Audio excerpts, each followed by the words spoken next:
Welcome back to the second part of your Tuesday Newsday. We are diving back into the world of tech, gaming, and pop culture one last time today.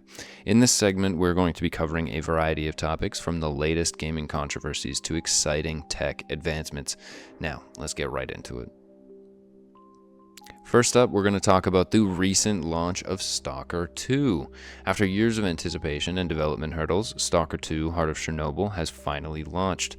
This highly anticipated post-apocalyptic RPG, developed by Ukrainian studio GSC Game World, has captivated players with its immersive world, challenging gameplay, and stunning visuals. The development of Stalker 2 was no easy feat, however. The team at GSC Game World faced numerous challenges, including the ongoing conflict in Ukraine. Despite these hardships, however, the developers persevered, demonstrating incredible resilience and dedication to their craft. The game's realistic portrayal of the Chernobyl exclusion zone, coupled with its intense combat and exploration, has resonated with both longtime fans of the series and newcomers alike.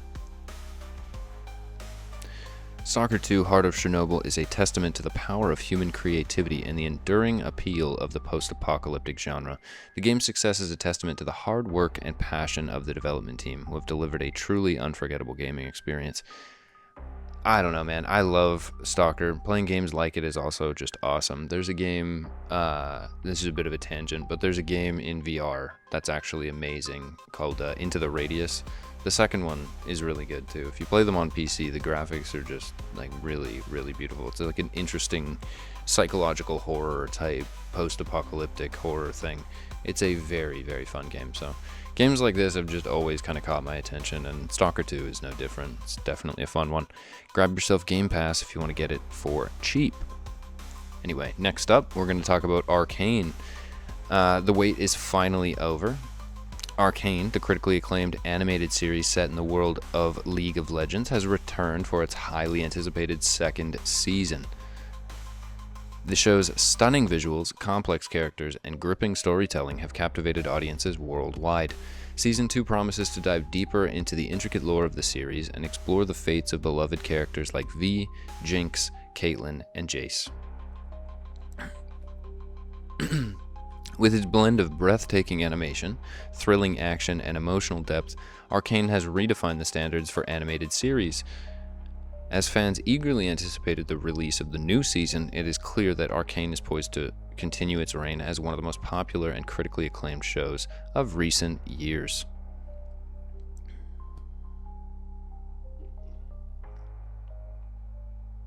Alright, Star Wars Outlaws, the open-world RPG set in the Star Wars galaxy, has launched to the exact opposite of critical acclaim.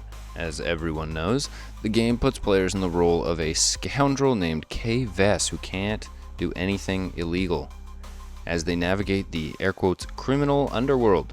While the game offers a unique blend of exploration, combat, and moral choices, it has received mixed reviews from critics and players. Some praise the game's visuals and world building, while others have criticized the actual meat of the game, which is horribly repetitive gameplay and a fuckload of technical issues. Like maybe the game being fun and working right at launch should be your priorities. I'm not exactly sure though. The game's performance on PC has been particularly problematic, with many players reporting various bugs and glitches. You don't say. You don't say. You don't say! Yeah, I would be, I'd be more shocked to find a player that didn't report bugs and glitches. Despite these issues, Ubisoft has released several patches by this point to address these problems and improve the overall gaming experience. It remains to be seen how Star Wars Outlaws will perform in the long term, as Ubisoft continues to support the game with updates and additional content.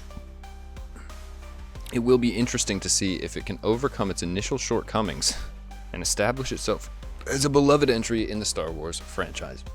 Now, if I had to guess, I would probably say no, absolutely not. No chance in hell that Star Wars Outlaws ever improves to the point of being beloved. However, I mean, I guess crazier things have happened somewhere, so we'll just keep an eye out on that story as it continues to develop, and we will see just how bad Star Wars Outlaws actually gets. Because, yeah, I didn't mention it there, but I do remember that they hired a new creative director, and this is after the launch of the game, by the way. I don't know what they think that's supposed to do for them. The game is out, the story is done, the gameplay loops are set in stone. It's like having a new creative director at this point is just going to come in there, look at what you've done already, and tell you f***ed up.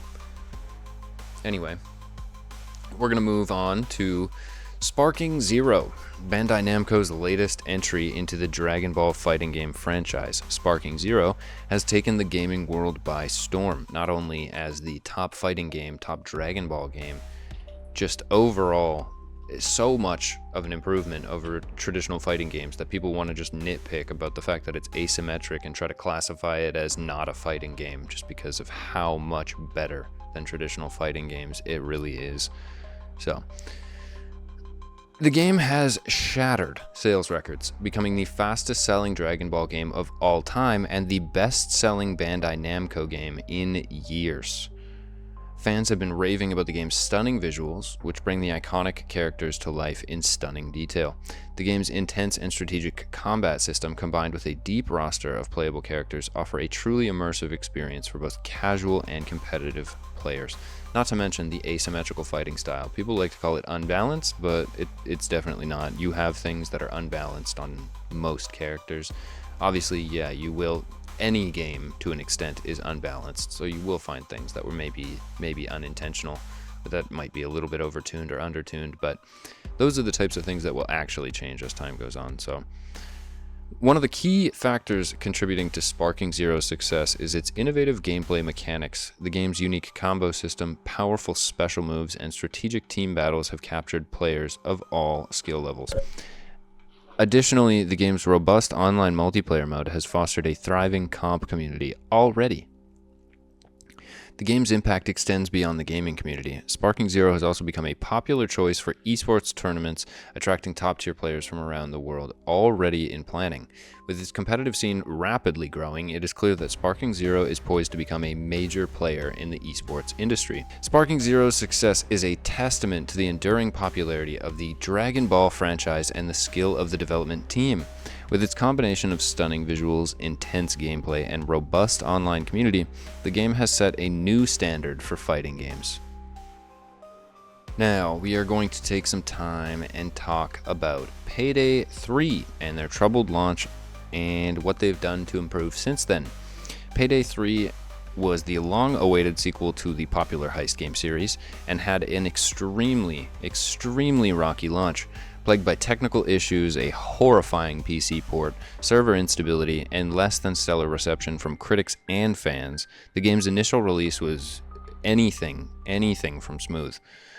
The game's numerous bugs and glitches, combined with a lack of content and poor optimization, just f***ing wombo combo, led to widespread disappointment among the community. The game's dev, Starbreeze Studios, came under fire for the game's poor performance. In response to the backlash, Starbreeze's CEO, Tobias Sjorgen, took responsibility for the game's shortcomings and vowed to fix the issues. He announced a series of updates and patches aimed at improving the game's performance, stability, and overall experience. Since the initial launch, Starbreeze has been diligently working to address the issues and improve the game through a series of updates. The developer has fixed numerous bugs, optimized the game's performance, and added new content such as heists, weapons, and new masks. All right, and we will talk about, before we end the segment on Payday 3, we will talk about that same CEO, Tobias Sjorgen, has stepped down from his position, stepped down in some big fat air quotes is what I'm going to do, following the game's disappointing launch. The company has acknowledged the game's shortcomings, and after firing CEO, or I guess after the resignation of CEO Tobias, the company has acknowledged the game's shortcomings and pledged to address the issues through future updates. While the future of Payday 3 remains uncertain, it's clear that Starbreeze has a lot of work to do, but also quite clear that they are dedicated to the improvement of Payday 3. Only time will tell if the developer can turn things around and deliver a satisfying experience for players, though, and that's really all that matters.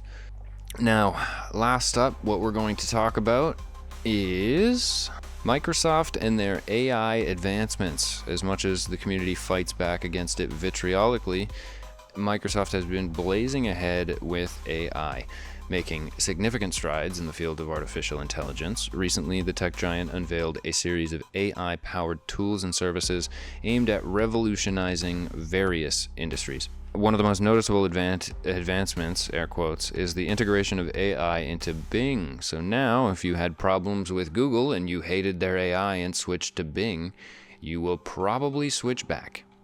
The new AI-powered Bing offers enhanced search capabilities, providing more comprehensive and informative results. It can also generate creative text formats such as poems, scripts, and emails. I mean, you better hope your company doesn't put your emails through an AI check. Microsoft has also introduced Copilot a long time ago, but has integrated Copilot into more devices and has obviously been updating Copilot to automate more tasks, generate creative content, and assist users with a broader range of activities. Now, I would say that some of the more sleeper sides of AI that can actually be used is for productivity. And what I mean by that is, instead of using it to write a finished product for you, so writing scripts or writing projects or essays, one thing you can comfortably use it for is guiding your research. Now, obviously it does come up with incorrect information, but if it's just pointing you to a source and parsing through most of the web to quickly point you to a source, you can then evaluate that source your own and cite the information that you choose to cite. And that's one thing that I do find AI incredibly useful for, is things like filtering. So you can use it to either filter chats or to filter search results, to not filter out search results, but filter for certain things. So basically it can help you with how relevant something is to your search, for example. Although I don't know, because you then have to trust that these companies aren't just saying that information they don't want you to see isn't relevant, and then using that as an excuse to not display the information.